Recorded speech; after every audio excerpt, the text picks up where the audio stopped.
Hello বন্ধুরা, পয়লা বৈশাখে আমার মেয়ে কিছু শপিং হয়েছে, সেইটাই তোমাদের কাছে শেয়ার করব। প্রথমে মেয়েটা দেখাই। মেয়ে এইটা কিনেছে, খুলে দেখাচ্ছি। গরমের জন্য এটা কেনা হয়েছে। মেয়ের এইটা গেঞ্জি, তার সাথে এই প্যান্ট, এটা মেয়ের। ঠিক আছে বন্ধুরা, এটা মেয়ের গেল। এবার আমার হয়েছে একটা এই কালারের নাইটি, যেহেতু গরমে হয়েছে এই কালারের নাইটি। এটা আমাকে আমার কাকি শাশুড়ি দিয়েছে, এই একটা নাইটি।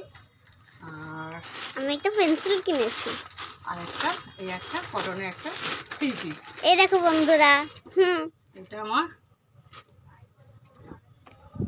আমার দাদা দিয়েছে। দেখো ইয়েলো আর হোয়াইট। আমার মেয়েকেও দাদা দিয়েছে, আমাকেও দাদা দিয়েছে। এইটা কেমন হয়েছে তোমরা অবশ্যই কমেন্ট করে জানাবে। বাই বন্ধুরা।